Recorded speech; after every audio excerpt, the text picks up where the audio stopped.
Está começando mais um episódio do Torá com Fritas, o podcast kasher do conteúdo judaico. Eu sou o Moré Telhotz, historiador, hebraísta e estudante de rabinato. E eu sou a Angela Goldstein, orientalista e mergulhadora. E hoje a gente está recebendo uma convidada que certamente é conhecida pelos nossos ouvintes, muito pelo trabalho brilhante que ela desempenha na área da ciência. E a gente está muito feliz que ela aceitou o nosso convite, porque quem vem bater um papo com a gente hoje é a Natália Pasternak. Natália, você pode, por gentileza, se apresentar para os nossos ouvintes? Obrigada, Ângela. Obrigada, Theo, pelo convite. É um prazer estar aqui no Torá com Fritas. E para quem não me conhece, eu sou microbiologista por formação. Trabalho hoje na área de comunicação, de ciência e políticas públicas baseadas em evidência científica. Eu sou professora e pesquisadora na Universidade de Colômbia, nos Estados Unidos, e também na Fundação Getúlio Vargas, em São Paulo. E o foco do meu trabalho de pesquisa é justamente como trazer a ciência para o debate público, para que a ciência possa influenciar políticas públicas. Maravilha. Opa, e desculpa, sou presidente do Instituto Questão de Ciência no Brasil também, que acho que é o mais importante de todos os trabalhos, não posso esquecer de falar. Com certeza, com certeza. Não, e é um diálogo muito necessário que a gente precisa ter, né, de trazer a ciência mais para debate, depois das histórias de antivacinas, enfim, que a gente andou ouvindo, né, cada vez mais necessário a gente falar sobre isso. E muito bem, hoje a gente não vai falar sobre vacinas, apesar que se alguém quiser saber sobre como está a vacinação em São Paulo, é só mandar uma mensagem pro Torá com Fritas, que eu sei a idade que estão chamando, eu sei o dia da vacinação. Acompanha tudo. Eu acompanho loucamente.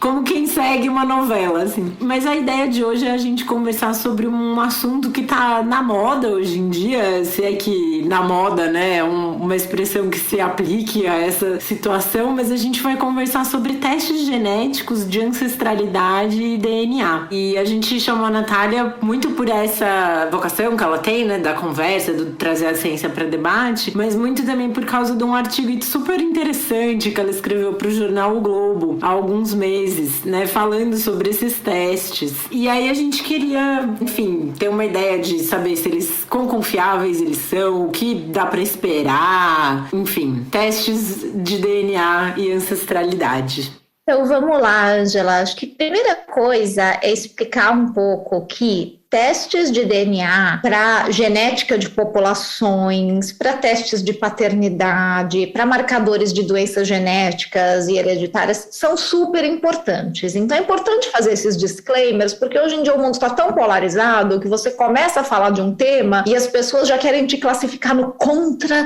e a favor. E isso acontece comigo o tempo todo, e essa coluna do Globo não foi exceção. Logo depois que eu escrevi a coluna... Não, sério, logo depois que eu escrevi a coluna, tinha um monte de gente falando que eu era contra estudos de genética. Meu Deus do céu. E eu assim, foi isso mesmo que eu falei. Né? Então, assim, a gente está num mundo bastante polarizado e onde as pessoas têm bastante dificuldade de interpretação de texto, principalmente porque elas querem interpretar o texto de acordo com seus vieses ideológicos. Então, primeira coisa, é importante dizer que as técnicas de genética aplicadas para genética de populações, para testes de paternidade, para achar parentes próximos, e para diversas doenças genéticas são importantíssimos e são grandes conquistas da ciência. Agora, aplicar testes de similaridade genética, que é o que essas empresas grandes fazem nos testes de ancestralidade, e de novo, a gente está falando de testes de ancestralidade, não de saúde, não de doenças e marcadores genéticos, que essas empresas também fazem, e é outra coisa, e a gente não vai falar disso aqui. Agora, esses testes de ancestralidade que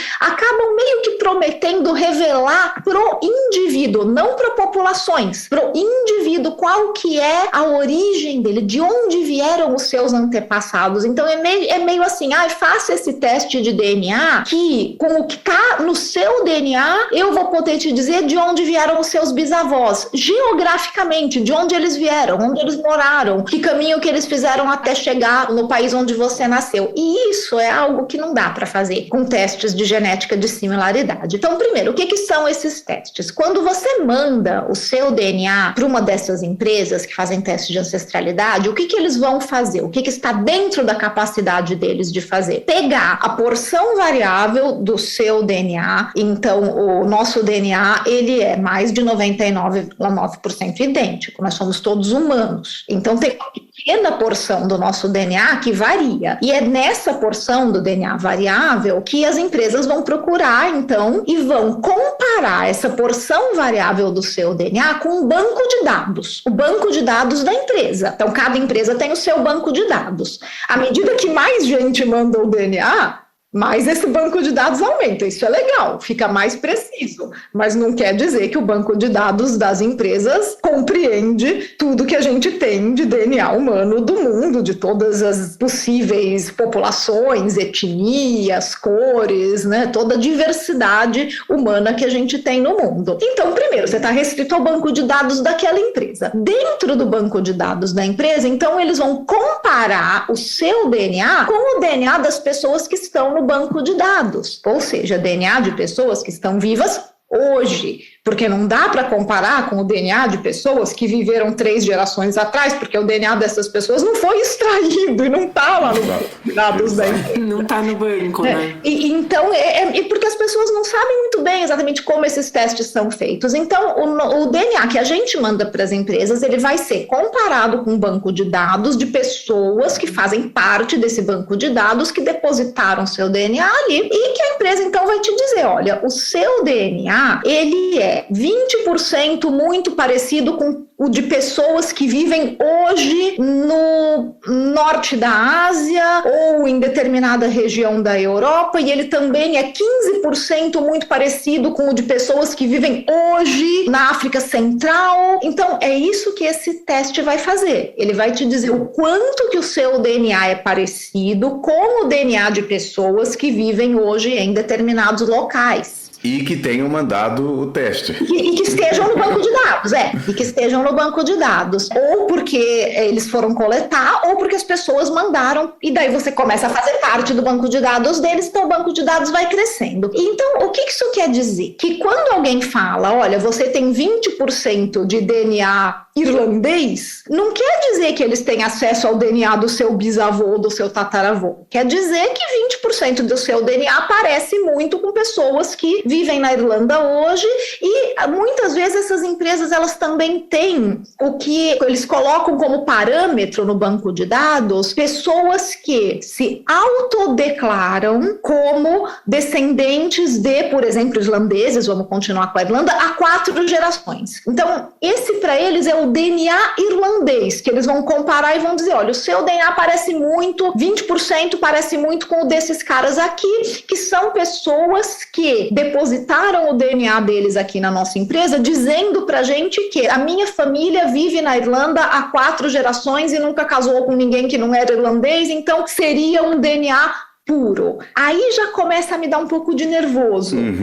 Principalmente para nós judeus, né? Porque o que é um DNA irlandês puro? Gente, desculpa, o que é puro? O que é whisky, comemora o dia de São Patrício, usa verde, né? Mas nada disso está no DNA também. Então também é um problema. Então, assim, a gente já começa a perceber os perigos disso ser usado para ideologias racistas, de supremacia branca, de supremacia ariana, como, né, pra gente fala muito alto, porque começa a dar a impressão de que existe algo no seu DNA que defina quem você é, em termos de origem geográfica, etnia, raça, cor. E isso é um conceito muito perigoso. Primeiro, acho que deu para entender que esses testes, eles não têm o poder de te dizer de onde veio a sua família, os seus ancestrais. Eles têm o poder de simplesmente fazer comparações com outros DNAs que existem. As inferências que se faz a partir dessas comparações, elas podem ser divertidas, Se você encarar isso como um entretenimento, pode ser algo divertido. Mas você encarar isso seriamente como algo que diz algo sobre você, sobre a sua origem e sobre os seus antepassados, é errado. Não dá para fazer isso. Os testes não podem te dizer isso. E daí a gente cai em algumas histórias que podem ser muito divertidas ou muito tristes, dependendo de como você encara. Como, por exemplo, uma entrevista para o The Guardian, se eu não me engano, de um rapaz que fez um teste com uma dessas empresas, não lembro qual e não vem ao caso, que não quero ficar falando o nome de empresa aqui também, mas que ele deu lá no teste de DNA dele que ele era tipo, sei lá, 40% japonês. E ele era, na verdade, de uma família coreana. Então, existia uma questão política, uma questão histórica, e aquele 40% japonês, para ele, queria dizer alguma coisa, porque existe uma história de opressão aí. Então ele ficou bastante abalado de saber que ele era 40% japonês e ele não sabia o que aquilo queria dizer, né? E sendo coreano a chance é alta até, né? Sabendo desse histórico que teve da invasão do Japão na Coreia, que ficaram anos, mas né? Então, é uma história de opressão, é uma história de estupro, é uma história que, tudo bem, até fazia sentido, né? Mas é uma história que diz alguma coisa para aquela pessoa. Bom, anos depois ele entrou no site de novo e descobriu que o status dele tinha mudado. E agora ele é só 4% japonês. Ele tomou aquela vacina que altera o DNA? Provavelmente. E aqui mudou. O que aconteceu? Por que esses percentuais mudaram? Porque o banco de dados mudou, o banco de dados aumentou. Então o percentual, o DNA dele é o mesmo, mas como entrou muito mais gente no pool, o percentual mudou. E daí ele viu que, sim, o que aquilo queria dizer, então? E daí ele conversou com a empresa e a empresa falou, não, mas você sabia, tá escrito no contratinho, e tá escrito mesmo, que esse resultado é um resultado móvel, porque à medida que o banco de dados aumenta, esses percentuais obviamente podem mudar. Então você fala, ok, então no fundo o que isso quer me dizer? Não muita coisa, né? Aí outro detalhe, por exemplo, populações indígenas do norte do Brasil, elas não estão contempladas nesses bancos de dados. Então, um brasileiro que quer saber se tem alguma similaridade com um DNA indígena para dizer, será que eu sou descendente dessas populações?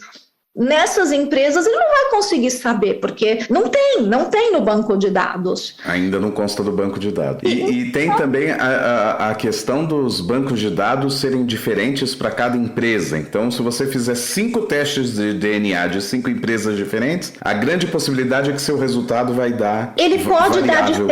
ele pode dar diferente nas diferentes empresas, e não só, depende muito do tipo de teste que a empresa faz, se é teste de alelo, se é teste de DNA mitocondrial, se é teste de cromossomo Y, então tem os diferentes tipos de teste também. E outra coisa que as pessoas esquecem um pouco é que, por exemplo, mesmo 2 irmãos da mesma família, mesmo pai e mesma mãe, a gente recebe alelos do nosso pai e da nossa mãe, mas não iguais.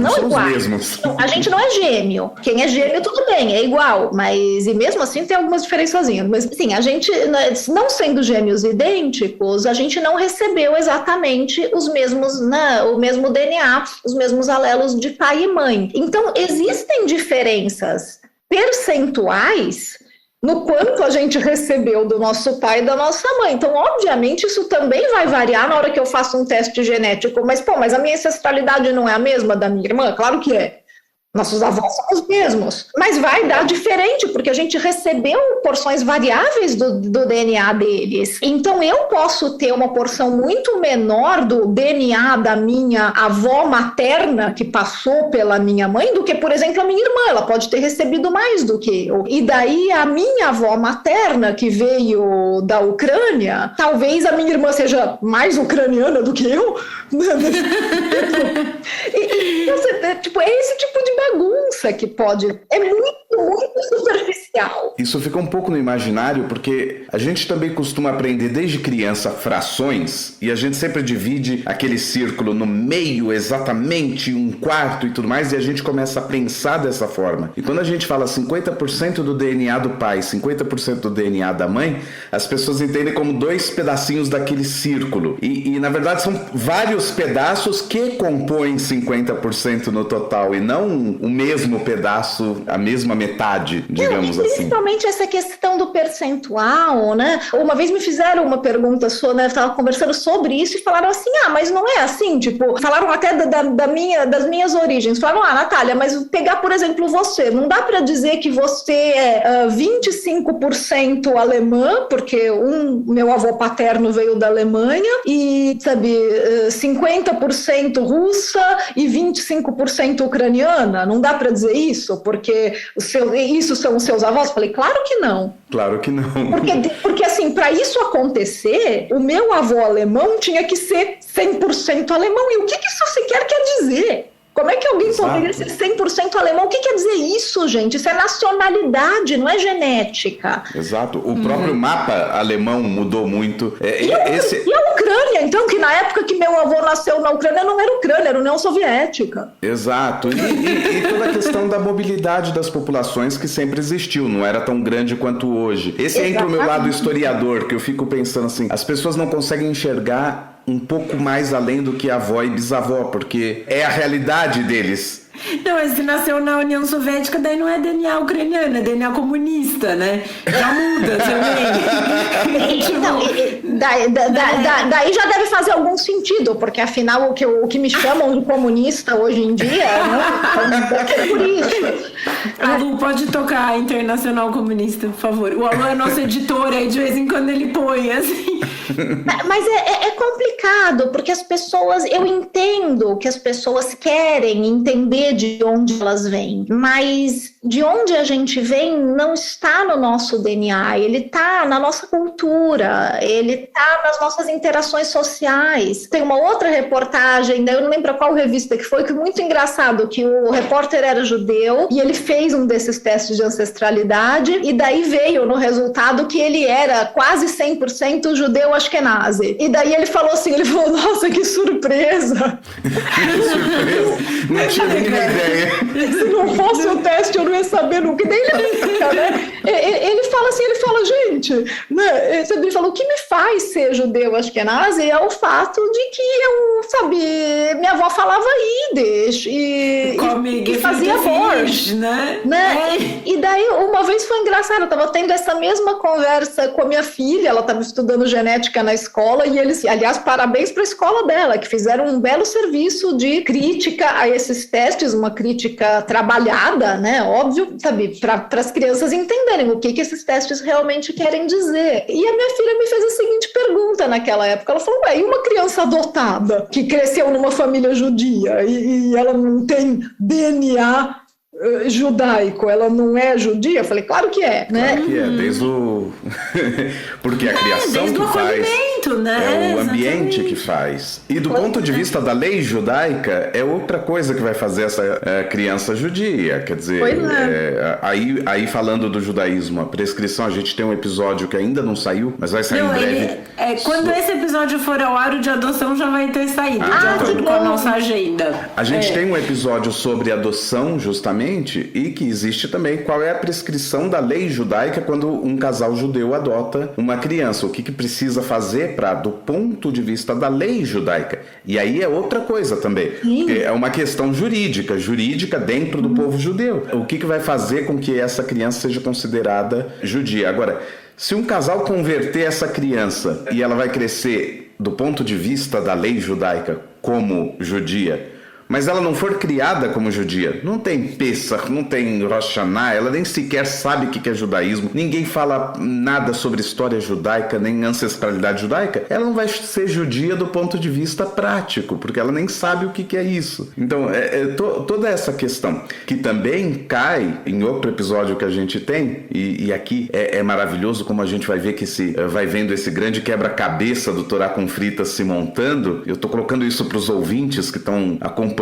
todos esses episódios e tudo mais, na questão dos cristãos novos. Quer dizer, quando uma pessoa hoje fala eu sou cristão novo, isso não significa nada do ponto de vista objetivo, porque hoje, 2022, Não existem cristãos novos, porque não existe Inquisição e porque não existe a igreja convertendo judeus à força. Você pode ser descendente de pessoas que há 5, 6, 7, 8 gerações foram convertidas à força pela igreja católica. Respeito toda essa história. Agora, algumas vezes tradições judaicas foram passadas, outras vezes não. As pessoas passaram a viver vidas 100% como católicas. Elas não têm outra visão de mundo religiosa ou cultural que não seja a visão de mundo católica, ibérica, brasileira e mais nada do judaísmo. Aí faz um teste de DNA e fala que tem judaísmo sefaradi, norte da África. Opa, sou judeu 100%, você tem que me aceitar na sinagoga. Não é assim que funciona. Eu ia entrar nesse ponto agora. Uma é uma pergunta que a gente recebeu de um ouvinte quando eu falei que a gente ia gravar esse episódio, e a outra é uma coisa que eu vi num grupo de Facebook de judaísmo que eu faço parte, que a pessoa recebeu o exame e falou assim: eu vi aqui que eu tenho 4% de DNA judeu. Não sei precisar se era sefaradi, eu acho que é nazi, mas estava lá.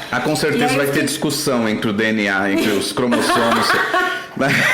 Eles estão brigando, né? Eles estão brigando, com certeza. Estão lá discutindo. Mas, assim, eu fiquei pensando nisso. Eu falei, gente, mas tipo... Tá, a pessoa se descobriu 4%. Assim, a impressão que eu tive é uma pessoa que não é judia e daí entrou no grupo pra, tipo, vai ver se eu sou aceita com 4%, né? Tipo, do ponto de vista da Allahá, o Theo me corrija se eu estiver errada, né? Da legislação judaica, não, né? Tipo, não é exatamente, não é esse 4% de, sei lá, tipo, um tio-avô do seu avô que te trouxe isso, né? Brincando, assim, de onde vem a ancestralidade. Não é isso que vai te fazer ser judeu, né? Não é isso que, por exemplo, sei lá, você necessariamente vai precisar passar por um processo de conversão se quiser abraçar a causa, né? Não basta chegar com um resultado de DNA de tipo 5% judeu, acho que é nazi, né? E eu brinco que é como aquele cara que tem 2 sobrenomes italianos ou 4 sobrenomes italianos na família e tal. Ele é descendente de italiano, mas na hora que joga Itália e Brasil na Copa do Mundo ou numa final de vôlei, ele torce pro Brasil. A identidade dele é brasileira. Não adianta quantos sobrenomes ele tiver italiano, a identidade dele já é brasileira. Ou seja, a ancestralidade do ponto de vista da consciência do que ele tem, do que é pertencer a um povo, passa por toda a brasilidade que ele foi desenvolvendo desde criança, que ele recebeu via rádio, via TV, pela escola, pelos pais também, que muitas vezes já não são pais que vieram da Itália e já cresceram no Brasil, e assim por diante. Quer dizer, o que isso quer dizer no final das contas, no final do dia? E, Ângela, essa questão que você colocou é muito interessante, porque tem questões legais envolvidas nisso. Tem gente que pega um resultado de... Aqui nos Estados Unidos isso é muito mais comum. Pega o resultado na embaixada, né? Teste de ancestralidade e vai querer pedir benefícios. Por exemplo, olha, mas eu sou 20% indígena, ou eu sou 20% afro-americano, então eu tenho direito a tais e tais benefícios do governo. Tipo, aqui no Brasil a pessoa poderia tentar burlar o sistema de cota, por exemplo. Por exemplo. Então, nossa, mas daí esse é muito 171, né? Mas assim, geralmente não dá em nada, mas mostra o quanto as pessoas ou estão usando isso de forma descaradamente desonesta, por má fé, ou não entenderam nada do que isso quer dizer, não acreditam. Ou os dois, né? Não é má fé, a pessoa realmente acredita.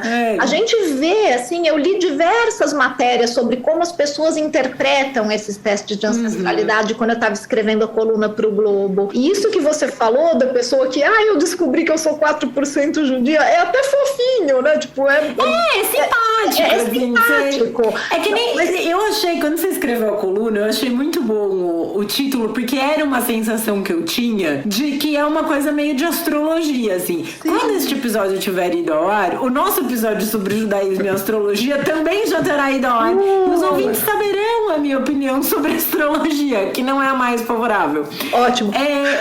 Mas que é uma coisa assim, é engraçado você brincar brincar, engraçadinho, né? Tipo, eu sou de Libra, então, eu sou indecisa pra escolher onde a gente vai sair pra jantar, sabe? Se você me chamar pra jantar, então já diz qual que é o restaurante, porque eu não quero ter que escolher. Isso pra você fazer. Eu costumo dizer, quando as pessoas perguntam o meu signo, eu costumo falar que eu sou de anta, né? Mais fácil. Assim já diz bem o que eu penso sobre isso. Eu brincava, porque eu fui professora de alemão e de inglês. Eu falava, eu sou alemão com ascendente em inglês, gente. Eu sou cética, eu não acredito. Mas a questão que eu ia te colocar, Ângela, da questão da pessoa que veio, né, com eu sou 4% judia, então eu quero participar dessa comunidade. Né? Quero entrar na brincadeira. Assim, tinha relatos de pessoas que realmente acham que está escrito alguma coisa sobre você no seu DNA que vai modificar o seu comportamento e como você se relaciona com o mundo. Então tinha pessoas que falaram assim, eu descobri no meu teste de ancestralidade que eu sou 20% japonesa, então é por isso que eu gosto tanto de sushi. Não, você gosta de sushi é gostoso. É bom, meu Deus do céu. Então, sushi bem feito. Aí você fala, oi?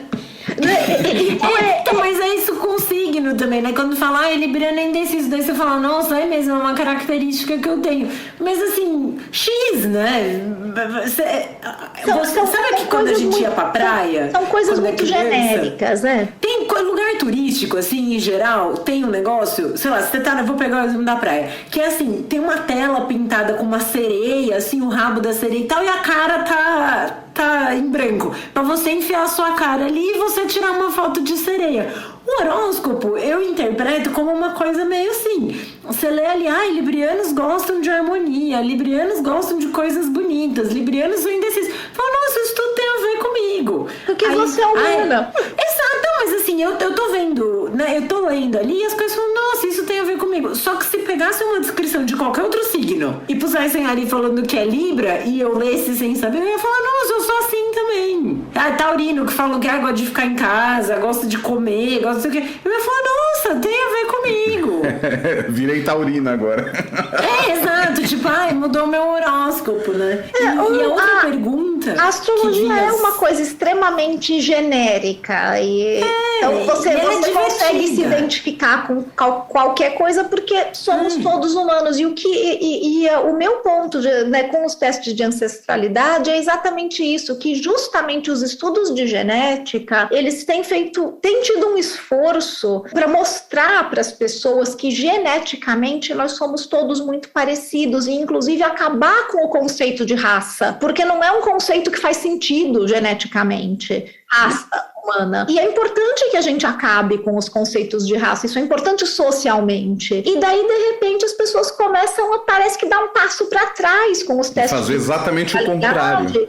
Né, com a desculpa do entretenimento, mas meio que corre o risco de, usando como entretenimento, acabar voltando fortemente com os conceitos de raça, etnia e origem geográfica, como se isso fosse alguma coisa realmente importante na definição de personalidade, de interação social, de cultura. De competências, né? Porque para mim, esse é o grande risco de levar a sério esses testes de ancestralidade. Uma coisa é você usá-los como entretenimento, outra coisa é você realmente achar que tem algo de valor pessoal naquilo que você possa levar a sério. E uma das coisas que me perguntaram muito também na época que eu escrevi a coluna, porque eu fiz uma brincadeira, eu falei, é melhor, se você quer saber sobre os seus ancestrais, é melhor você procurar no sótão, não nos sangue, querendo dizer, claro, né, que procure nas memórias da sua família. E daí muita gente veio, claro, né,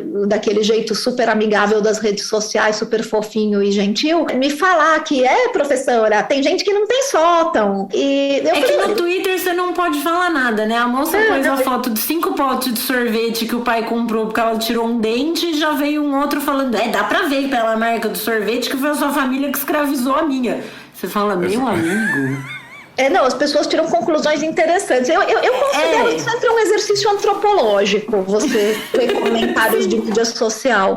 Mas, de qualquer jeito, e até porque alguns comentários do tipo desse, né, mesmo que sejam feitos de uma maneira não educada, a gente percebe que existe por trás desses comentários uma angústia real, de pessoas que realmente gostariam de saber mais sobre suas origens, mas elas não entendem que essa não é a ferramenta adequada. Então, é muito parecido com a questão do uso de medicamentos não autorizados, né, durante a pandemia, que as pessoas falam, você está tirando um benefício das pessoas só porque o medicamento não foi testado. Não, meu bem, é que enquanto o medicamento não foi testado, a gente não sabe se existe algum benefício. Isso é seguro, né? Também, mas assim, a questão dos testes de ancestralidade é que a ferramenta não é adequada para te dizer isso, para te dizer qual é a origem, de onde a sua família veio, por onde eles passaram. A ferramenta não serve para isso. Então, quando você diz, mas tem gente que não tem como saber, que não tem sótão, que não tem memória, que não sabe de onde veio, poxa, é um saco mesmo, que pena, mas não é assim que a pessoa vai conseguir. O teste de ancestralidade talvez possa até servir de uma possível procura por parentes próximos, para que daí essa pessoa possa procurar familiares, que isso dá. Se você tem familiares num banco de dados, os testes encontram. Isso é uma coisa legal. Você pode encontrar primos, né, que você não sabia que existiam, e você fala, poxa, e de onde veio a sua família? E daí você começa a construir, né? Então, sabe, existem ferramentas, mas não a ferramenta do teste de ancestralidade em si, que vai te dar esse percentual de similaridade do seu DNA. Isso não vai te dizer de onde vieram seus avós, não dá. Então, eu acho que com isso você responde a pergunta que eu ia fazer, que foi a que o ouvinte mandou, que falava assim, pelo teste de DNA, porque a pergunta eu só vou deixar um pouco mais clara para os ouvintes, se referindo ao judaísmo. Ele fala assim, pelo teste de DNA dá para saber de qual tribo veio? E aí eu imagino que a pessoa esteja se referindo às 12 tribos judaicas. Não, né? Ou ele tá... aí é que tá. As pessoas também chamam de tribo, às vezes, Ashkenazi, Sefaradi, Mizrahi, isso e dá, assim por né? diante. Isso até dá porque essas populações tiveram mais ou menos... Mas elas concentradas geograficamente. Eles brigam tanto entre si que eles não costumam se miscigenar muito. Misturar e tudo mais. Exato. O que mudou muito com a existência do Estado de Israel. Aqui, inclusive, Ashkenazi Sefaradi é um conceito que as pessoas entendem como um conceito sociológico, quase assim. O Ashkenazi é identificado como aquela pessoa que tem alta escolaridade, que mora no centro de Israel e no norte, na região de Tel Aviv e tudo mais, às vezes bem sucedido economicamente e tudo mais. Tá cheio de Sefaradi que se encaixa nisso, mas ele é percebido socialmente como Ashkenazi. E o Sefaradi é visto como o povão, e que também não é real, porque tá cheio de Ashkenazi dentro desse povão, mas é um conceito social. E por mais estranho que pareça, os Haredim ultra-ortodoxos vestidos de capotão preto e tudo mais não são percebidos como Ashkenazim socialmente, eles são percebidos como ultra-religiosos. E aí pode ter Ashkenazi e Sefaradi ali, porque não se entende mais esse conceito como o conceito da ancestralidade, como ainda é mais forte na diáspora. E mesmo de origem geográfica também. Exato. E mesmo na diáspora, os casamentos mistos, vamos dizer assim, entre Ashkenazim, Sefaradim e tudo mais, são cada vez mais comuns. Então, o banco de dados vai mudar para gerações futuras também. E daí exatamente isso, Theo, isso que eu ia falar, que espera-se, principalmente dentro do judaísmo, a gente sabe que isso é normal, e a gente espera que uma miscigenação cada vez maior ocorra. Então, como que você vai fazer à medida que você vai alimentando isso no banco de dados de populações dessas grandes empresas? Exato. E agora, se o ouvinte estava se referindo às tribos de Israel, também é um sonoro não, porque assim, primeiro que são mais de 2.900 anos atrás, caiu toda essa divisão de tribos, quando Israel virou um reino, e aí não fazia mais, ninguém mais se identificava como parte daquela tribo. A única coisa mais ou menos tribal que ficou é a questão dos sacerdotes, então os Kohanim e Leviim, mas isso também é só via paterna, então continua tendo miscigenação do mesmo mesmo jeito, mas existe, pelo que eu pesquisei, existe aí marcadores genéticos do cromossomo Y que são mais comuns entre Kohanim. Mas isso também não diz você é Cohen, né? Você é um descendente do sacerdote. Não. E bom que você mencionou isso, Théo, porque isso é uma outra coisa. Por exemplo, às vezes você até consegue, principalmente quando é cromossomo Y ou DNA mitocondrial, que não tem o problema da recombinação alélica, né? Você fala, tá bom, eu vou fazer um estudo aqui de ancestralidade só de cromossomo Y. Então tem alguns marcadores que podem aí te dar um espectro, né? Um percentual de similaridade que é mais confiável do que se fosse a herança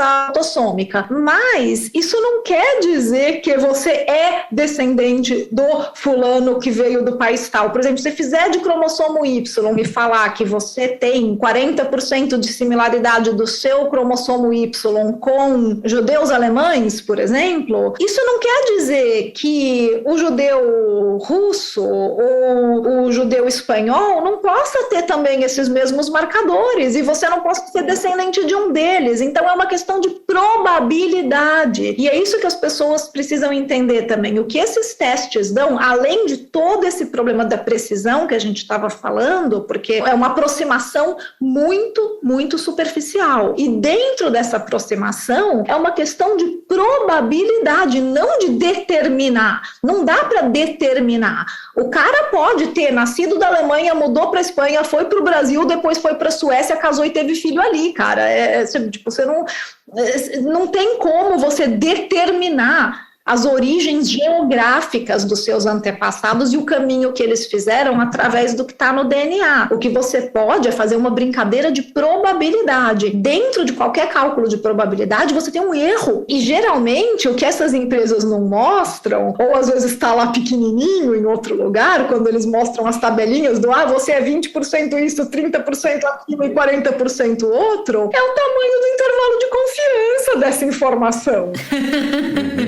Que às vezes é enorme. Às vezes você fala, olha, você é 40% X, mas... Mas eu estou considerando 8 mil anos ou 10 mil anos, 60 mil anos. E eu estou considerando um intervalo de confiança gigantesco para isso, sabe? Então pode ser qualquer coisa, é 40%, mas na verdade pode ser qualquer coisa entre 20% e 80%, tá?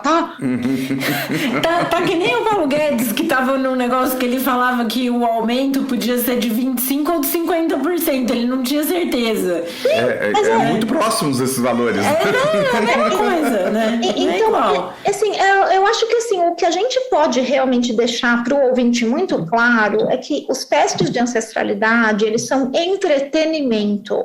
É uma brincadeira. Você quer fazer? Legal, mas encare isso como um entretenimento e não como um resultado real que diga algo sobre você, sobre a sua família e principalmente muito cuidado para não interpretar isso de uma forma que seja racista, sabe? A gente não é superior ou inferior ou parte de um grupo ou deixa de ser parte de um grupo por causa do nosso DNA. Isso são questões sociais e culturais. Quando você fala disso, Natália, e na coluna você fala, né, você menciona essa questão racial de ser uma coisa perigosa. Eu acho sempre curioso, porque assim, o judaísmo é uma religião, em princípio, né, uma religião. Só que os grupos judaicos, por causa de perseguição, muitas vezes acabaram ficando segregados, casando entre si, e aí você tem ali uma amostra, né, uma genética que vai ficando meio parecida por causa de casamentos próximos que vão acontecendo. Então, você pode pensar, talvez, num DNA judaico. Agora, uma coisa que me chama a atenção é que nesses testes vai aparecer você é 20% irlandês, você é 10% alemão, você é 15% não sei o quê, e você é 10% judeu. Não formou 100%, mas não importa, eu sou formada em letras. Né? Quando você chega nisso, você tem ali irlandês, alemão, espanhol e judeu. Né? É esquisito, isso né? me chama muito a atenção porque eles não falam, né? Você é 10% católico, você é 20% protestante, né? Você, se tiver um DNA asiático, podemos colocar aí talvez um budista, exato, ou taoísta, ou enfim, né? você... Que nem eu brinquei no começo, né? Ah, sua avó era ucraniana, na época era União Soviética, bom, então ela tem DNA comunista. Você não vê isso para outras religiões. E aí, isso eu acho que é muito problemático. Sim. E muito assustador. Mas aqui também tem outro lado, Ângela. E esse, assim, é muito legal o Torá Conflitos, que muitas vezes eu concordo com a Ângela e muitas vezes a gente tem discordâncias. E essa parte também é boa, porque aí gera... Exato, e gera o debate e tudo mais. Também a visão do judaísmo... É incrível, né? E depois que acaba o programa, vocês não vão se xingar nas mídias sociais. Não, a gente manda meme um para outro no WhatsApp. Na verdade, quando acaba o programa, é isso que a gente faz. E essa semana eu dei uma choradinha porque meu gato morreu na terça-feira. Então eu dei uma... Perdemos o estagiário. Perdemos nosso estagiário do Torá Conflitos. Então essa semana eu usei um pouco o colo, assim. Fez muito bem. Mas, como eu ia dizendo, eu acho que essa visão do judaísmo só como religião, ela também é problemática. É claro que a utilização do judaísmo como povo específico foi utilizada no passado para fins de perseguição. Mas também foi assim na época da Inquisição, que foi usado só como judeu, só religião. E que convertendo estava tudo bem. A gente só precisa acompanhar se ele está realmente abandonando esse judaísmo. Né? Então, quer dizer, as duas formas foram usadas como perseguição. Mas a origem do povo judeu, e aqui eu cito um rabino, que aliás foi citado também no episódio sobre reconstrucionismo, que é o rabino Mordechai Kaplan, que ele falava de uma civilização judaica. O judaísmo é uma civilização. Parte dela é a religião. Assim como quando a gente está na escola e vai aprender sobre os romanos, a gente basicamente aprende mitologia romana. A gente aprende pouca coisa sobre o dia a dia da sociedade romana, a gente fica aprendendo que Zeus isso, Júpiter aquilo, ou Zeus e Júpiter é o mesmo, eu acabei dando um exemplo ruim. Mas enfim, a mesma coisa com os gregos, a mesma coisa quando a gente estuda os egípcios. O que acontece com o judaísmo é que depois que ocorreu essa dispersão histórica, depois da destruição do templo pelos romanos e a dispersão dos judeus, a identidade que restou, ou que acabou sendo transmitida porque os líderes desse povo eram rabinos, acabou sendo a identidade religiosa durante muito tempo. E a gente se identificou como religião, mas ao mesmo tempo a liturgia falava Am Israel, o povo de Israel o tempo todo. Porque existe essa memória coletiva de que estávamos em um lugar específico, éramos um povo específico. Toda a Bíblia judaica fala de povo judeu, povo de Israel e assim por diante. Então também é um pouco complicado classificar só como religião e também complicado classificar só como povo, porque quando a gente pega toda a literatura judaica, como o Talmud, por exemplo, por que o Talmud vai falar sobre conversão ao judaísmo? Né? E lá no século IV os caras estão falando sobre conversão, porque tem que se levar em conta também que nesse período todo, que a gente chama de período do Segundo Templo, Israel é o Levante, para falar a verdade, né? Uma região geográfica muito importante durante toda a Antiguidade, porque ele imaginem um trevo, ele é o miolo do trevo. Entre a Europa, a Ásia e a África, ali é a rota de passagem de todos os mercadores. Não à toa os fenícios, que são mais da região do Líbano, são os grandes mercadores da história antiga. Então, os hebreus se desenvolveram como grandes comerciantes locais e tudo mais no período do Segundo Templo, porque é a região de passagem. E como toda região de passagem, ela experimentou algo que muitas vezes hoje é mais comum. Era uma região cheia de troca populacional, cheia de miscigenação, porque uma pessoa começava a passar tanto por aqui e fazia a sua rota comercial aqui, e que tinha amigos, e que se apaixona por alguém, resolve casar, fica por aqui. Então existia uma integração. Então é um povo, mas é um povo que tem alta miscigenação, sim, e que depois da diáspora vai ficando isolado em lugares da Europa e que acabam concentrando esse DNA de uma maneira diferente. Por isso é possível identificar se o marcador é mais Ashkenazi, é mais Faradi, norte da África e assim por diante. Mas em última análise existe sim alguma origem ali no Levante, mas sim, pode ter um judeu que a origem seja completamente persa e não tem nada de errado nisso. Exato. E para mim, eu acho complicado também definir como religião, até porque eu sou ateia e eu continuo sendo judia. Exato. E eu tenho dificuldade de preencher formulários por causa disso, porque muitas vezes quando eu vou preencher um formulário que está escrito religião, eu não sei o que eu marco, porque se eu marco judia, eu acho que eu estou correta porque eu sou judia, mas ao mesmo tempo, se eu deixo de marcar ateu, eu deixo de informar o número de ateus que existe no mundo, que também é importante. Exato. Né? Então, para mim é muito complicado, eu nunca sei. Eu acho que precisava ter a categoria de judeu ateu, porque as pessoas não sabem, mas isso existe muito. É muito comum.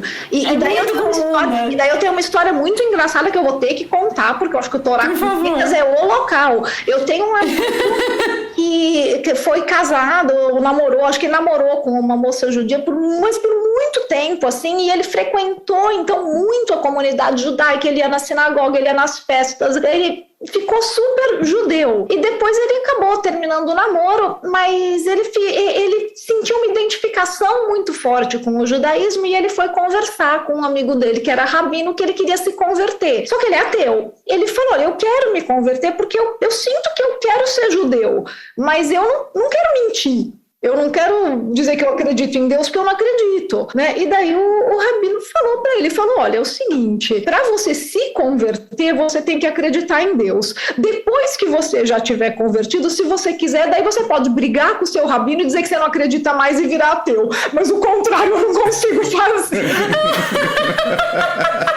Que história ótima! A história é ótima, me lembra de um apresentador aqui em Israel chamado Yair Nitzani, que ele tinha um talk show e tinha um bloco do programa que ele não apresentava em hebraico, ele apresentava em inglês, aquele inglês com sotaque bem israelense, que chamava Yair Nitzani explica o judaísmo para os trabalhadores estrangeiros. Então ele chamava pessoas que estão em Israel trabalhando e que não são judeus e que não tem nenhuma ligação específica com Israel fora que estão trabalhando aqui. E ele começa a explicar essas coisas sobre as festas e tudo mais. E tem um que ele fala sobre como virar judeu, que é justamente esse assunto. Aí ele fala assim, eu vou fazer em português, né? Porque aí ele fala assim, primeiro você tem que virar muito, muito, muito judeu, para depois, quando os rabinos não estão olhando, você virar um judeu comum como eu, que nem usa kippah na cabeça. Mais ou menos isso. E é isso. E ainda tem um outro fenômeno, também muito comum aqui em Israel. Quer dizer, você tem o grosso da população se identifica como Hiloni, como não religioso, laico. Mas quando você conversa com as pessoas acreditam sim em algo, eles não são ateus. Eles são não religiosos. Eles são judeus que acreditam, são deístas, mas eles não seguem o judaísmo como religião. Então eles se identificam como judeus, como povo, religiosamente não como judeus, mas também nenhuma outra religião. Mas também não são ateus. Mas também não são ateus. Então isso também é outra complexidade, que é muito comum. Por quê? Porque se trata de um povo. Se fosse só uma religião, estava todo mundo fora. E Israel era um talibã. E você vai me dizer que isso aparece no DNA de alguém? É claro que não. Pois é. Então, assim, olha o nível de complexidade social e cultural que a gente está falando. E acho que é isso que é importante chamar a atenção. O DNA pode te dizer algumas coisinhas curiosas sobre como que parece o seu DNA. Só. É uma questão de similaridade. O que você tinha falado antes, assim, né?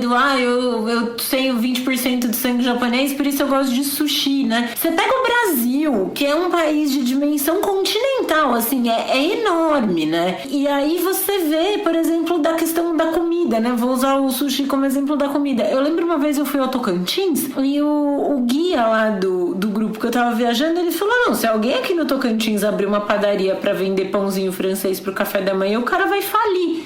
Porque aqui a gente não come pão francês no café da manhã. Come beiju, come inhame, come mandioca. Não come pão francês.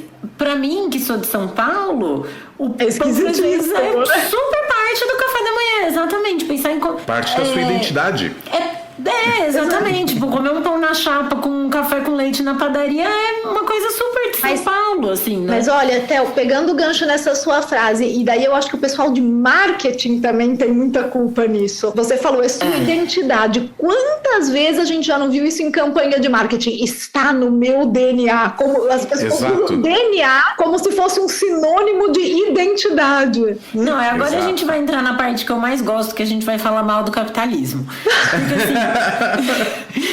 Bom, eu já tenho DNA comunista, então tudo bem. Exato. Como é que faz pra pegar um pouco? Se você me fizer uma doação de sangue, passa, será?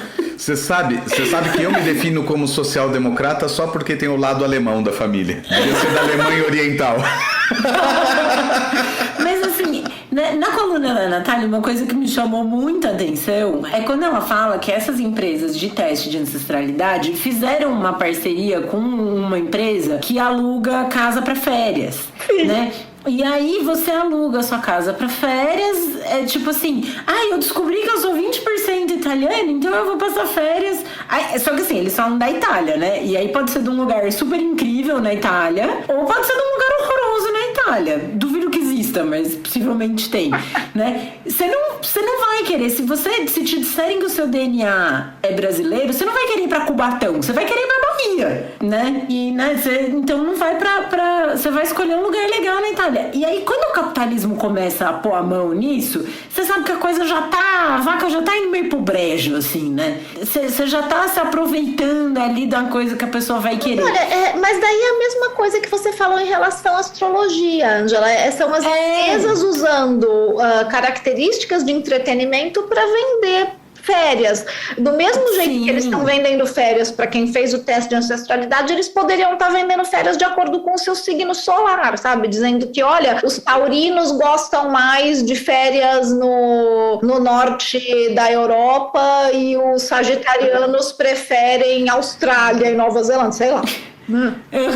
E aí a pessoa fazer pacotes entende... astrológicos. Eu não duvido que tenha, sério mesmo. A gente tá falando possível. Aqui na zoeira, mas é capaz que tenha. Se não tiver e pegarem a ideia aqui, a gente vai saber e vai atrás pra ganhar um royalty. Tá gravado, hoje é dia 22 de junho de 2022. Exatamente. Que a gente não gosta do capitalismo, mas a gente precisa pagar a nossa comida. Ou seja, nós somos hipócritas pra caramba. Mas assim, isso eu fiquei pensando e eu lembrei, assim, né, eu tava conversando. Aliás, Natália, eu posso pedir pra você mandar um abraço pra um ouvinte nosso? Claro! Pro Breno. Não, porque eu tava conversando com ele hoje, ele é bioquímico.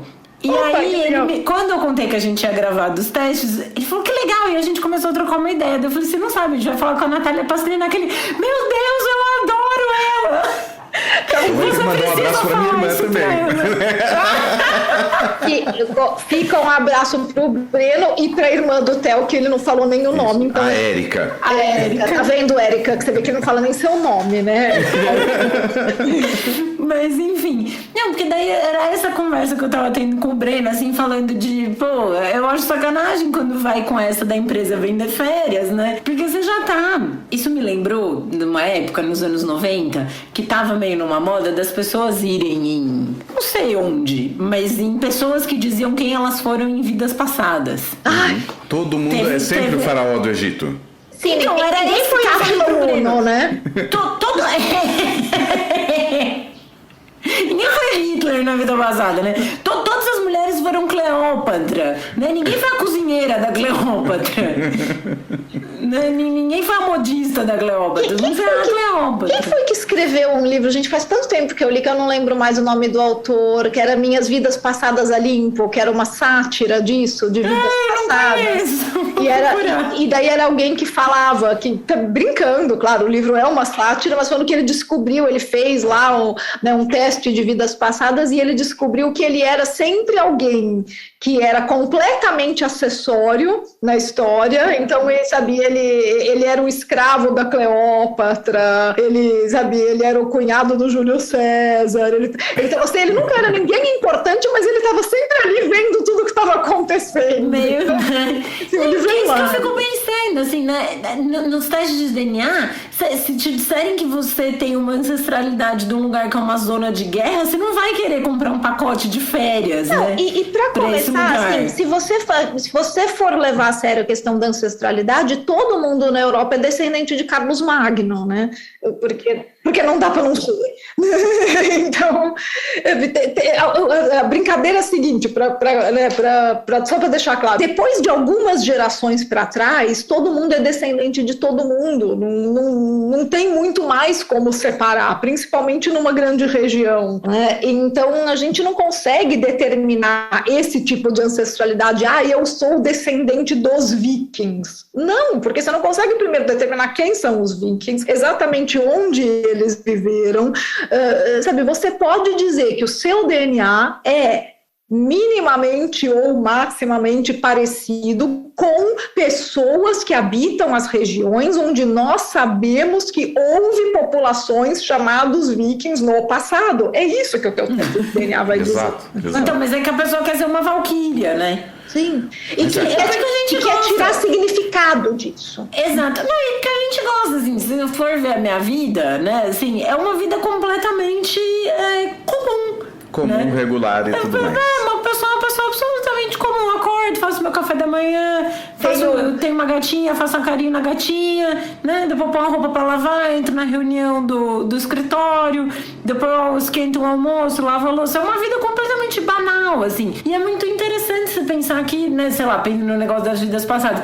Não, porque eu fui alguém incrível, né? Tipo... Mas por isso que eu falei no começo do programa que, sabe, a genética de ancestralidade, ela é uma ferramenta interessante para a genética de populações, não do indivíduo.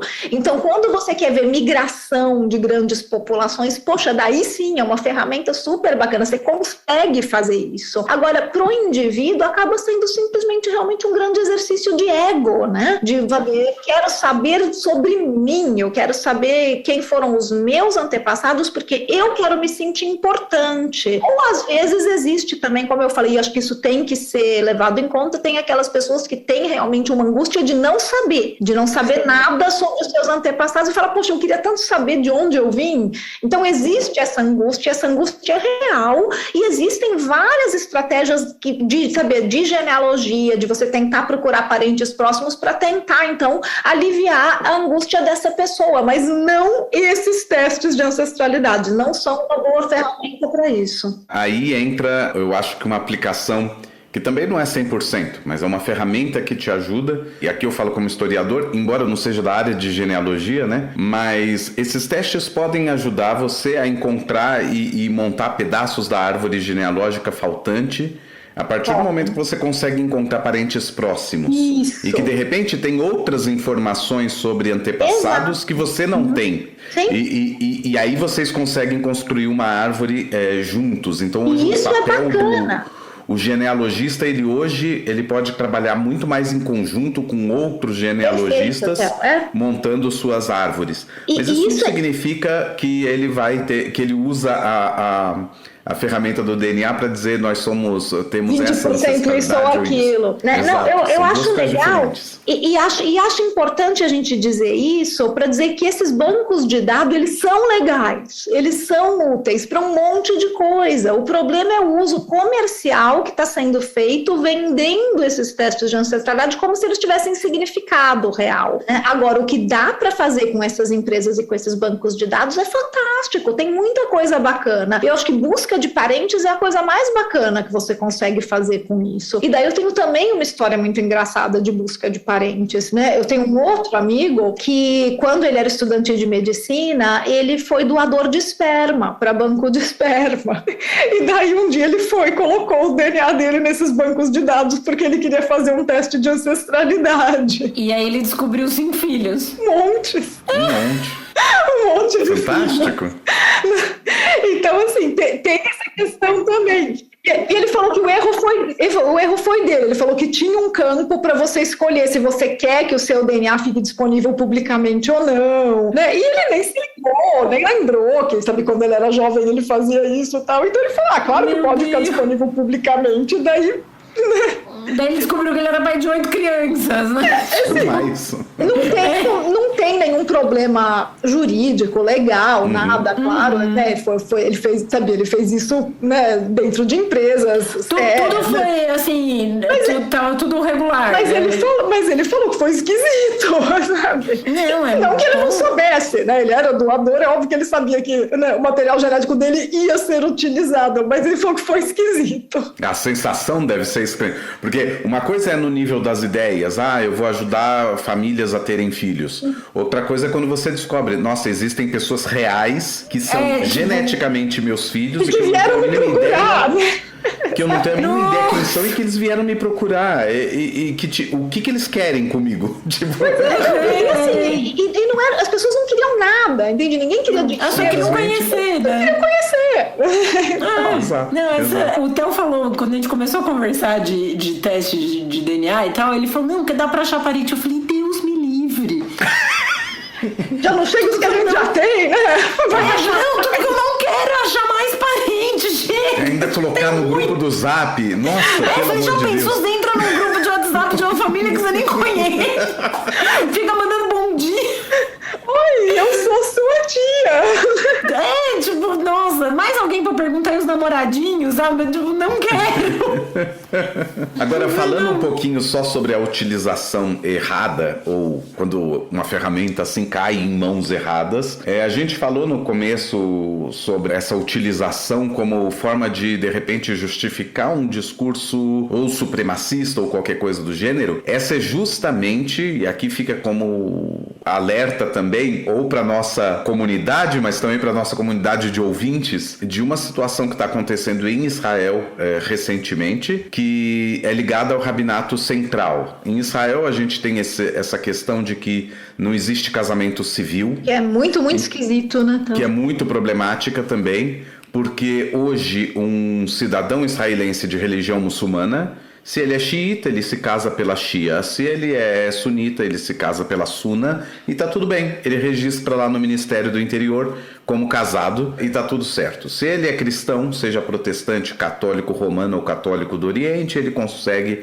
registrar no Ministério do Interior. O judeu só se pode casar pelo Rabinato Central, ou seja, pela ortodoxia. Então, se eu sou um judeu não ortodoxo e me caso com um rabino não ortodoxo, aquele documento emitido não me serve para anotar o meu casamento, para registrar o meu casamento como legal. Então, o Estado não reconhece esse casamento. Isso é um problema que existe. Então, o Rabinato Central ortodoxo tem esse monopólio sobre esses serviços, casamento, divórcio e conversão. No momento de casamento, os rabinos no Rabinato Central vão solicitar, então, uma série de documentos que provem a sua judeidade. Existe um problema social em Israel, que eu não vou dizer problema, uma questão social em Israel, que é: a partir do final dos anos 80, mas sobretudo nos anos 90, houve uma imigração enorme de judeus vindos da antiga União Soviética para Israel, imigrando para Israel, e mudou completamente o panorama social.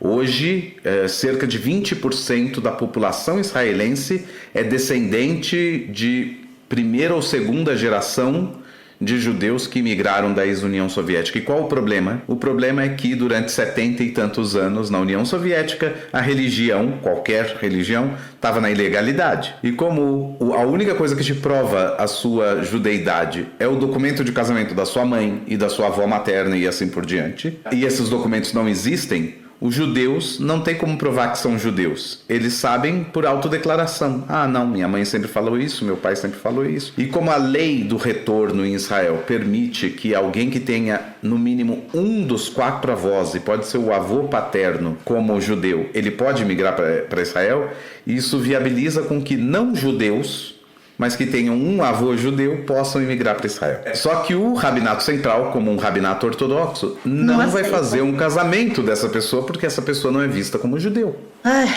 E quando são pessoas dessa imigração em massa, que a gente está falando da leva de mais de 1 milhão de pessoas que chegaram no período de 5 anos, é muita gente para um estado tão pequeno assim. Hoje você tem toda o Rabinato Central não apenas pede documentação, Se ele não tiver como ter acesso a essa documentação, ele abre um processo de verificação de judeidade e aí manda-se emissários para a cidade não sei das quantas para ver se localiza alguma sepultura judaica e tudo mais. Até aí, ok, é um trabalho quase arqueológico de descobrir a identidade. Tudo se resolveria se eles falassem assim: como a gente tem dúvida, vamos fazer uma conversão de dúvida para regularizar alarricamente, para regularizar do ponto de vista da lei judaica e explicar isso para a pessoa. Eles não fazem isso por quê? Porque eles querem só converter pessoas que queiram ser ultra-ortodoxos como eles. E como a maioria dessas pessoas não está interessada em ser ultra-ortodoxa como eles, então eles não vão fazer essa conversão. E, recentemente, eles começaram a solicitar exames de DNA dessas pessoas. E foi muito recentemente que a Corte Suprema em Israel proibiu o rabinato de solicitar esse tipo de... Porque isso é a utilização completamente errada dessa ferramenta. Sobretudo porque a gente discutiu toda essa questão antes. O cara imigrou para Israel, ele escolheu vir para Israel de todos os países que ele podia ir.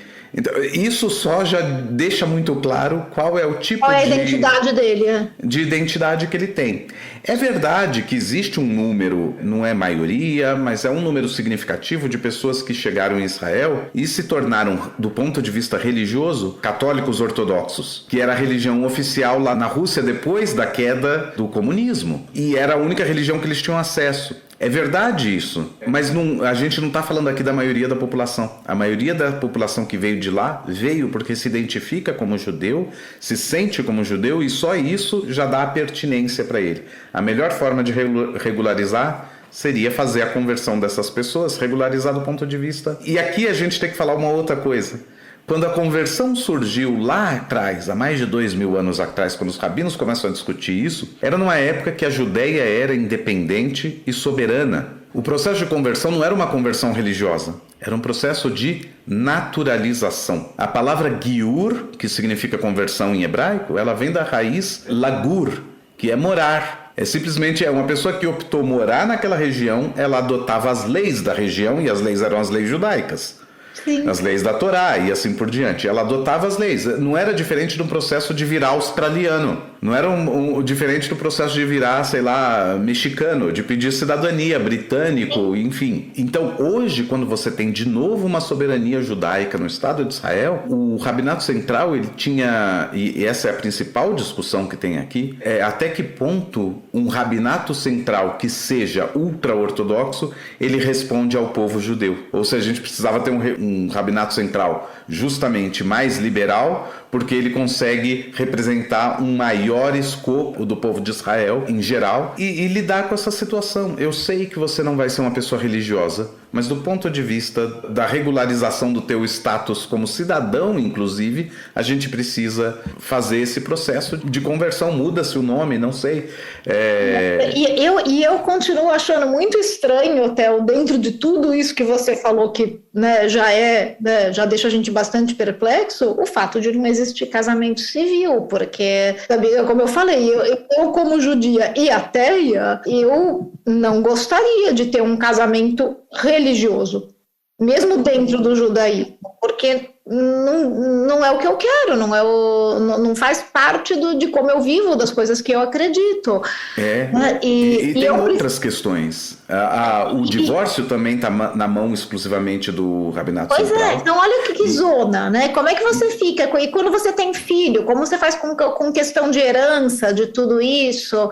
Ou mesmo, por exemplo, aconteceu comigo, eu não era casada legalmente quando eu vim para os Estados Unidos e eu tive que casar com meu companheiro, porque senão ele não ia conseguir o visto de cônjuge para vir comigo para cá, porque o Departamento de Estado americano não aceitava o nosso status se a gente não fosse casado de verdade. Então, foi o momento mais romântico da minha vida. Eu lembro que eu estava conversando com a advogada de imigração no telefone e ela falou, olha, eu estou processando aqui os vistos para vocês, né, mas vocês não são casados, né? Eu falei, não. Ela falou, vocês vão ter que casar, tá? Porque senão eu não posso processar o visto do Carlos. Que romântico. Aí eu falei, tá bom, né? Aí desliguei o telefone, né? O meu companheiro ele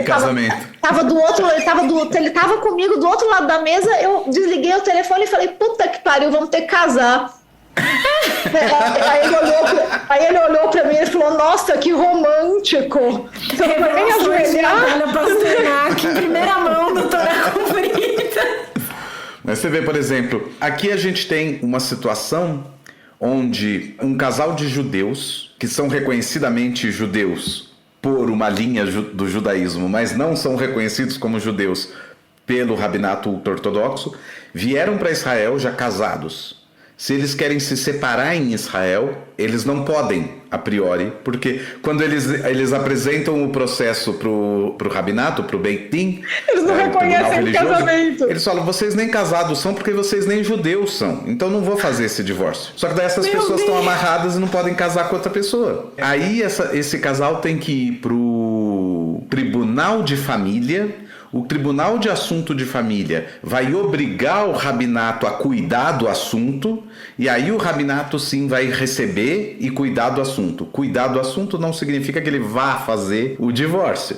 Pode ser que ele faça e pode ser que não. Tudo depende do juiz onde isso cair. Existem aqueles juízes que vão falar assim, eu vou fazer um divórcio de dúvida, como se chama aqui, né? Porque vai que a conversão valeu, né? Eu não sou Deus, vai que a conversão valeu, então vamos separar as pessoas. E tem outro juiz que fala assim, não, porque eles vão usar esse divórcio, se o rabinato ortodoxo emitir esse divórcio, eles vão usar depois isso e vão entrar com uma ação na Corte Suprema para me obrigar, como rabinato central, a reconhecer todo o judaísmo deles. Isso certamente seria o fim dos tempos. Exatamente, é o fim dos tempos. Acaba, né? E esse é o outro problema sobre o rabinato central, né? Que primeiro eu coloquei que ou o rabinato central ultra-ortodoxo não responde para a maioria do povo judeu, isso está muito claro que não responde mesmo, e que uma solução seria um rabinato mais flexível, mais liberal nesse aspecto. Mas no frigir dos ovos, esse ainda vai ser um problema, quando você está falando do judeu que não se identifica nem como liberal nem nada. E aí, hoje você tem organizações religiosas em Israel, ortodoxas, que militam pelo fim do rabinato central. E acreditam muito claramente que o fim do monopólio do rabinato central, o fim do rabinato central como ele é condição necessária para a manutenção do status democrático de Israel e para a manutenção do direito básico de cada pessoa, de cada cidadão aqui, que é se casar e divorciar. Sim, gente, imaginar que hoje, né? a gente tem cerca de 800 mil cidadãos do país que, se quiserem casar, tem que viajar para o Chipre, fazer um casamento civil no Chipre, aí entra em Israel, e aí pode anotar, porque o casamento civil feito fora do país é reconhecido. Tá. Mas é loucura, né? É uma loucura você forçar isso para as pessoas. E aí eu brinco, e tem até um curso que eu vou dar na Unibis Cultural já no mês de agosto, que é sobre a liberdade religiosa de Israel, que é uma liberdade religiosa plena em Israel, exceto para os judeus, que são a maioria da população. Muito bom! Me avisa, Theo! Realmente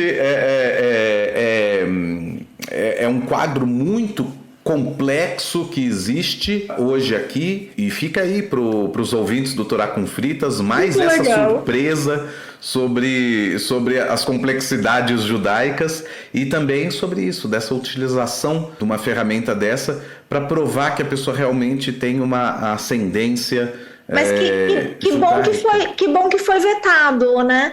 Aliás, se você tiver alguma notícia sobre isso que você puder compartilhar comigo, eu gostaria, viu, Theo? Depois se puder me mandar. Claro.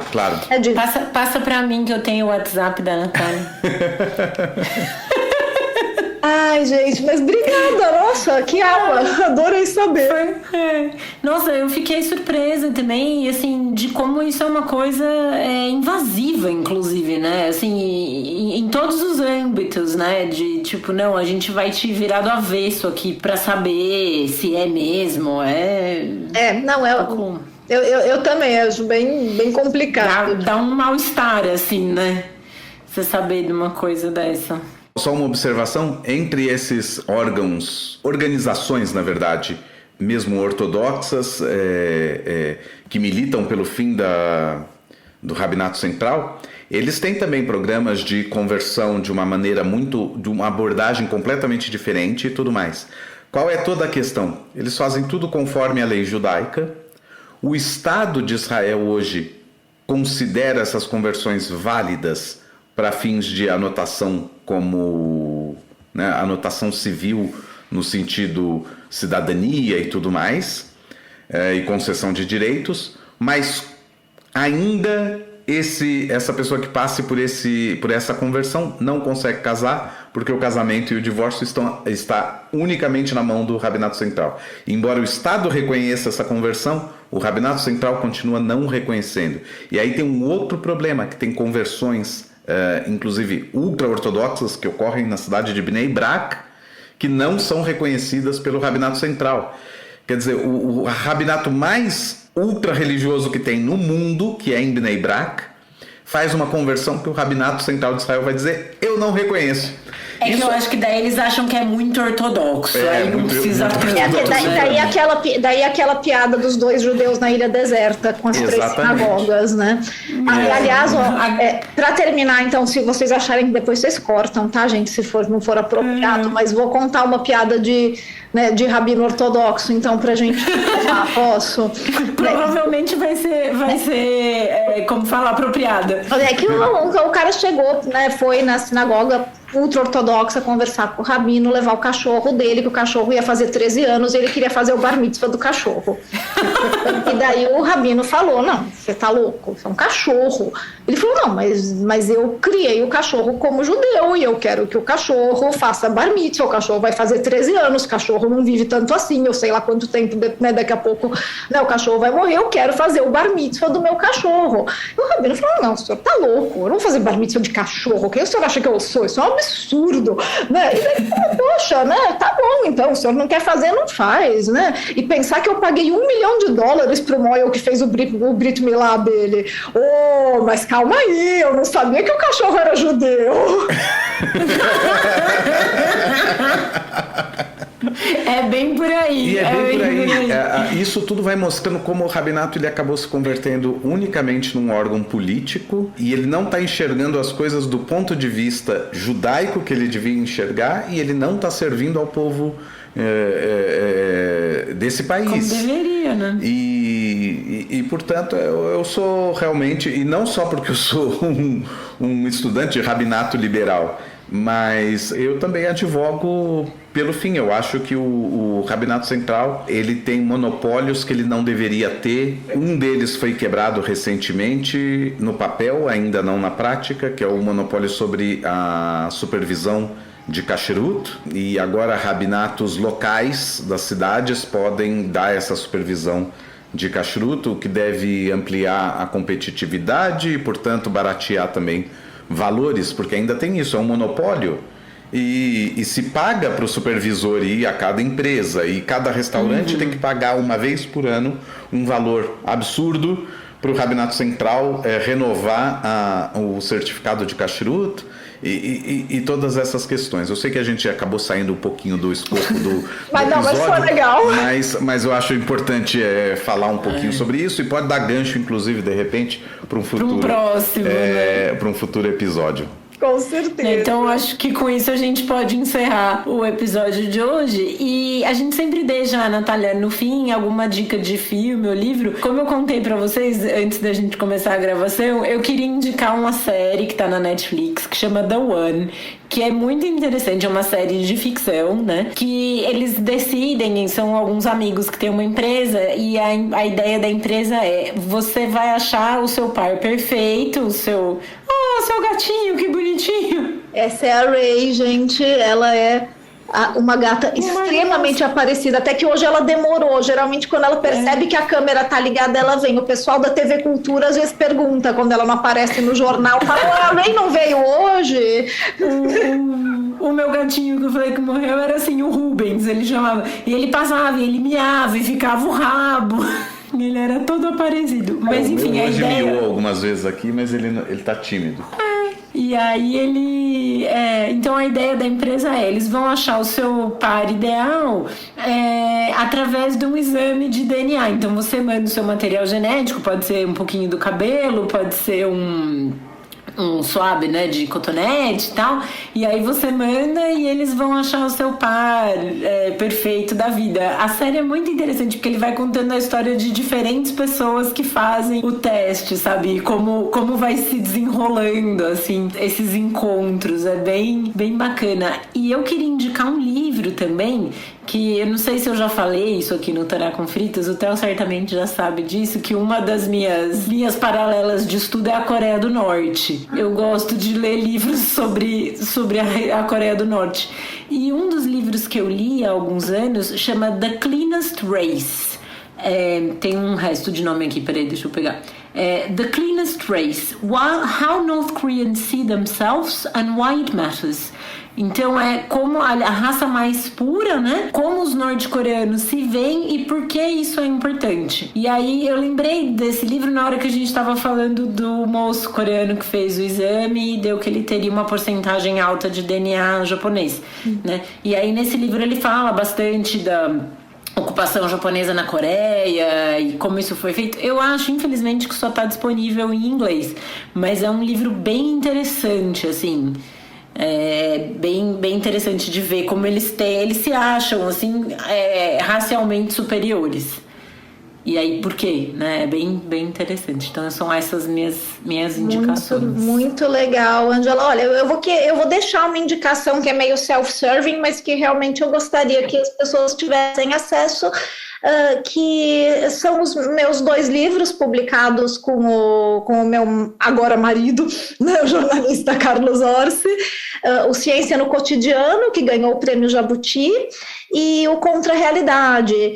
O Ciência no Cotidiano é um livro mais sobre realmente ciência do dia a dia, a ciência que a gente usa no dia a dia para tomar decisões, mesmo que a gente nem perceba que está usando ciência.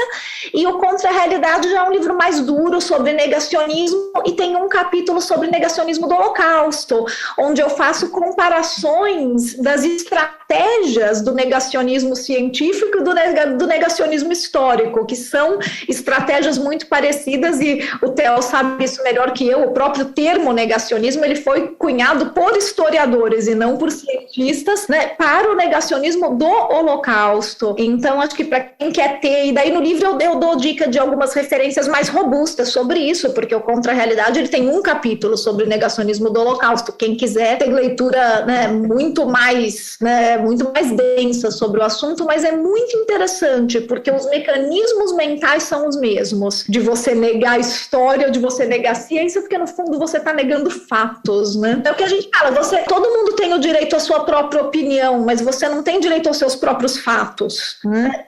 E de você pediu série, não tem tanto a ver com a questão de ancestralidade, DNA, mas tem um pouco a ver com o que a gente discutiu hoje de identidades e origens, né, e o problema todo da religião-estado. Eu estou assistindo com a minha filha, que tem 13 anos, o Conto da Aya, e infelizmente ele é muito mais atual do que a gente imaginava, né? A gente começou a assistir porque ela estava estudando distopias na escola.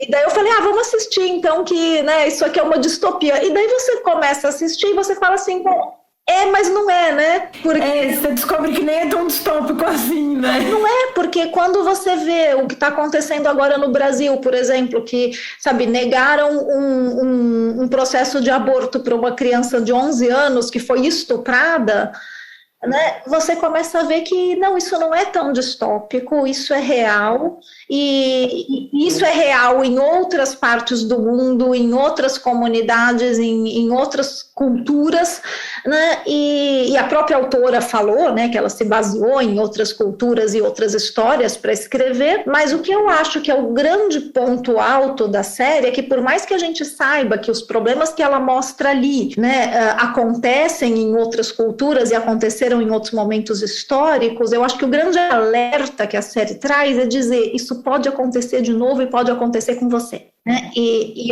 eu acho que essa é a mensagem, porque quando a gente olha aquilo, a gente vê que tudo começou com tipo, esses movimentos muito radicais e extremistas, eles não brotam do nada, né?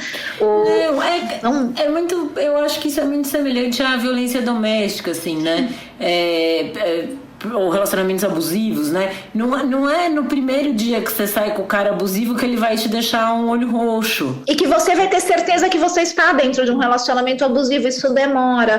Então eu gosto muito do jeito que o professor Michel German explica, quando ele explica as origens do nazismo, ele é professor, historiador também da UFRJ, e que ele fala que o nazismo não começa como um movimento dizendo vamos matar todos os judeus. Isso é o fim da linha. Ele começa como um movimento super conservador de proteção aos costumes, à família e blá, blá, blá. E a gente está vivendo tudo isso hoje. No Brasil, nos Estados Unidos.